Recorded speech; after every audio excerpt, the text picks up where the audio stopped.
안녕하십니까. 러펀드 이성수입니다. 자, 요즘 정치 테마주가 갑자기 급부상하고 있습니다.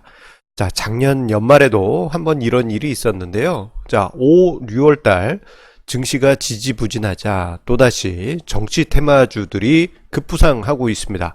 자, 그런데요, 이러한 정치 테마주들 보게 되면은 자, 개인 투자자분들이 정말 많이 좋아하십니다.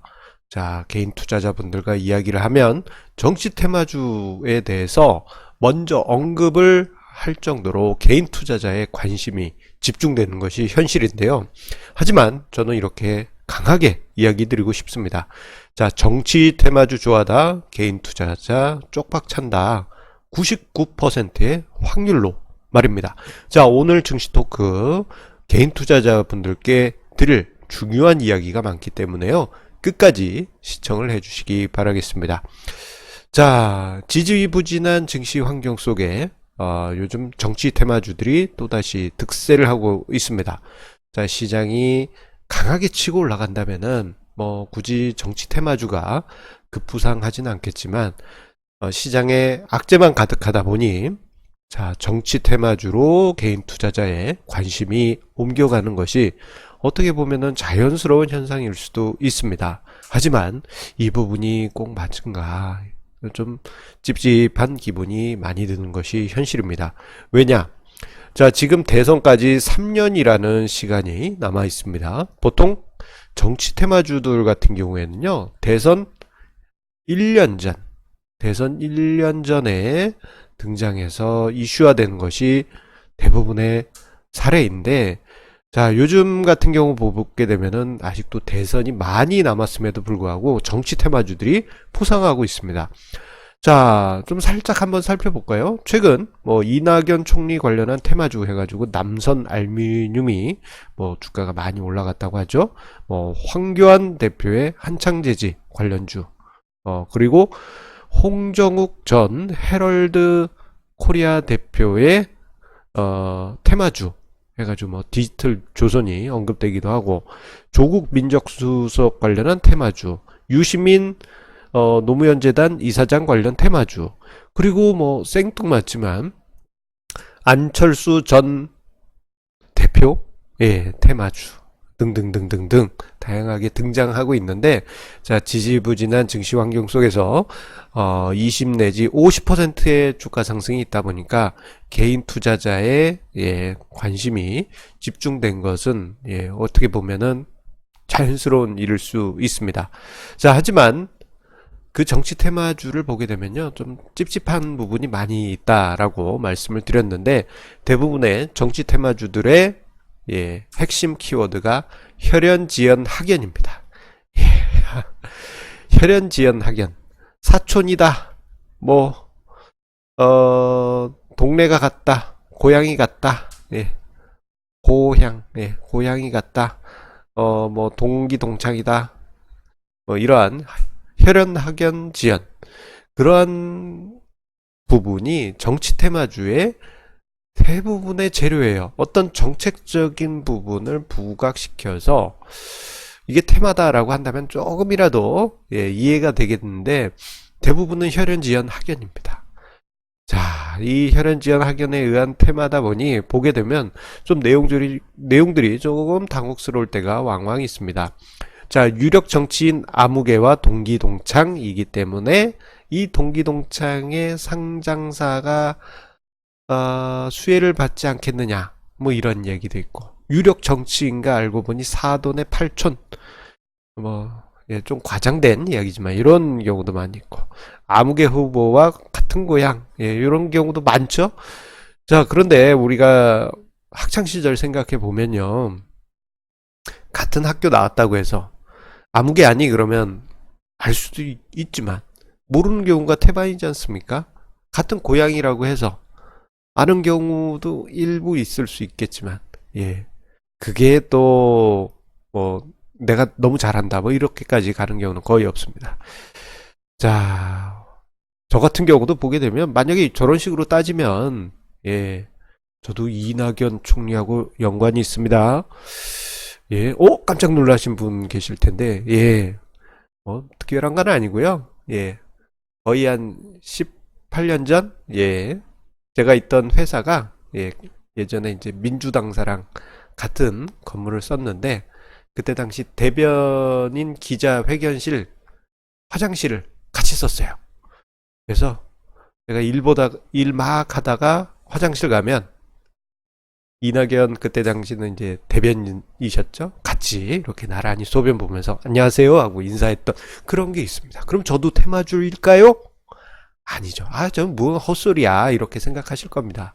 자, 요즘 정치 테마주들이 그렇습니다. 예, 억지로 끼워 맞춘 경우가 많이 있어요. 자, 그래서 2016년에 여러 가지 이제 정치 테마주들이 급부상할 때, 자, 반기문 테마주가 이때 당시 엄청나게 뜨거운, 예, 감자로 떠올랐습니다. 자, 이때 당시 이제 풍자가 참 재밌었어요. 왜냐하면은 그때 당시 반기문 테마주다 그러면 대부분의 종목들이 다 해당이 됐기 때문이에요. 예를 들어서 뭐 한국전력이다, 한국전력이 반기문 테마주다, 뭐 그런다면은 반기문 유엔 사무총장의 서울 집에서 한국전력의 전기를 쓰기 때문에 관련주다. 예, 웃기죠? 자, 뭐 삼성전자, LG전자, 반기문 총장 집에 TV나 냉장고 가전이 삼성이나 LG였다. 현대엘리베이터, 반기문 총장의 8촌집 아파트가 아파트의 엘리베이터가 현대엘리베이터더라. 뭐 생표간장, 반기문 총장 16촌 집 찬장에서 생표간장이 발견됐다더라. 자, 이러한 풍자가 2016년에 예, 실제 SNS상에 그리고 증권가 메신저에 돌아다녔던 얘기입니다. 왜냐? 이 정치 테마주가 너무 말도 안 되는 이유로 엮으니까 예, 보다 못해서 사람들이 예, 풍자를 만들었던 것입니다. 자, 그런데 이 정치 테마주들, 자, 이런 불편한 부분을 조금 더, 예, 제가 파고 들어가서 이야기를 하나 더 하겠습니다. 자, 정치 테마주는 그 자체만으로도 저는 매우 불편하게 생각합니다. 왜냐? 첫 번째로는 정치 테마주의 그 논리 자체가요, 정경유착의 논리를 가지고 있습니다. 정경유착, 뭡니까? 정치와, 그리고 재계가, 예, 서로의 이익을 위해서 똘똘 뭉쳐가지고, 예, 기업들은 정치권에, 예, 검은 자금을 대어주고, 정치권은, 예, 기업들의 뭐 여러 가지 비리를 눈 감아주고, 이러한 정경유착의 악습을 우리가 과거에 반복해 왔다가 이제 끊어가고 있던 중 아닙니까? 자, 그런데 정치 테마주는 이 정경유착의 논리를 강하게 가지고 있습니다. 자, 아무개가 대통령이 되면, 아무개가 유력 정치인이 되면 관련된 기업 좀 뒤 좀 봐준겠지. 예, 이런 논리. 이건 뭐 좀 그렇죠. 이제 없어져야 될 예, 사고입니다만 그러한 논리가 들어가 있고, 그리고 앞서 언급드린 대로 자, 억지 논리가 테마가 되는 경우가 다반사입니다. 알고 보니 사돈의 팔촌이네, 뭐 이런 경우도 많지만, 심지어는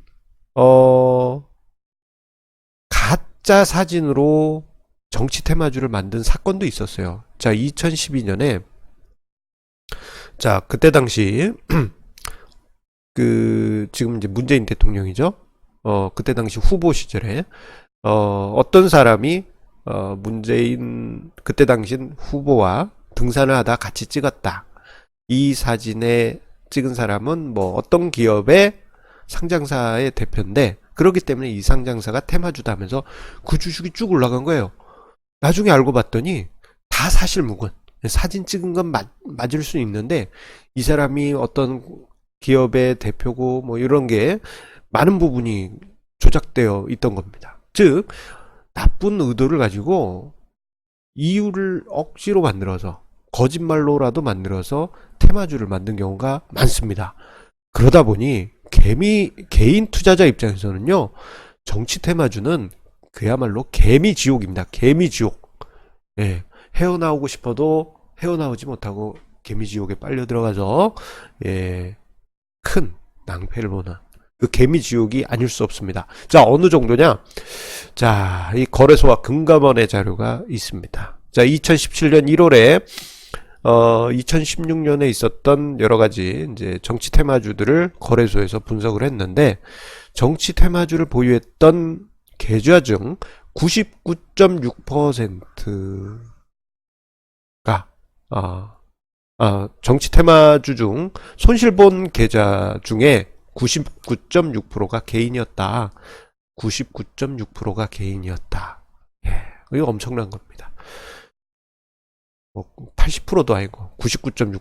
그러니까 0.4%만 수익 났고 나머지는 다 손실 났다는 얘기예요. 자, 그리고 2012년 9월에 금감원 자료에 따르면 그때 당시도 또 대선 이슈가 있었죠. 테마주. 자, 2011년 6월부터 해서 2012년 5월 말까지 정치 테마주로 손해본 계좌 수가 195만 계좌. 그리고 피해액은 1조 5천억. 엄청납니다. 이거 다 개인의 손실이죠. 자, 그렇기 때문에 개인 투자자분들은 정치 테마주 쫓아다니지 마세요. 자, 우리가 뉴스 보게 되면 꼭 이제 이 종목은 아무개 정치 테마주로서 띵띵띵하고 서술이 이어지는데, 요즘 나오는 종목 뉴스들의 대부분은 자동화된 논리에 의해서 기계적으로 생산되는 뉴스들이 대부분입니다. 그러다 보니 어떤 종목에 이 종목은 뭔 테마로 설명해야지라고 담당자가 코드를 넣어놓으면 기계적으로 뭐 시세나 등락이나 이러한 데이터가 업데이트 되더라도 그 어떤 정치 테마주로 넣어놨다 그러면 계속 그게 반복이 돼요. 그러다 보니 사람들이 계속 보게 됩니다. 자, 자연스럽게 그뿐만 아니고 개인 투자자들이 직접 정치 테마주를 찾다 보니까 정말 쉽게 어떤 정치인 관련주 이걸 쉽게 찾을 수가 있는 환경이다 보니까 개인 투자자분들이 정치 테마주를 많이 쫓아다니는 게 현실이에요. 하지만 그렇게 쫓아다녀봐야 호갱만 될 뿐입니다. 호갱. 거의 다 털리다시피 그렇게 투자하게 됩니다. 그래서 저의 영상 보시는 분들도 그렇고 그리고 대부분의 개인 투자자분들도 정치 테마주는 멀리 하시는 게 투자 성과를 위해서 꼭 필요하다 말씀드리고 싶습니다. 자, 한 가지 공지 안내 드리고 증시 토크 마치도록 하겠습니다. 자, 6월 29일입니다. 자, 거의 한 열흘 가까이 남았는데요. 자, 73차 저의 정기 세미나, 제 정기 세미나입니다. 자, 6월 29일 토요일 오후 2시에 NH투자증권 목동 WM 센터에서 개최되고요. 20명 한정으로 세미나가 진행이 되기 때문에 제가 참여 방법을 댓글 최상단하고 상세보기에 남겨놓도록 하겠습니다. 자, 그거 보시고 세미나 함께 하시는 것도 생각해 주시기 바랍니다. 자, 항상 우리 애청자님의 구독, 좋아요 그리고 공유해 주시는 마음 감사드리고요. 자, 오늘 영상은 칼럼으로도 준비되어 있습니다. 영상 상세보기에 있는 칼럼도 함께 해 주시기 바랍니다. 자, 그러면 성공투자 이어가시기 바라면서 내일도 좋은 주제로 찾아뵙도록 하겠습니다. 감사합니다.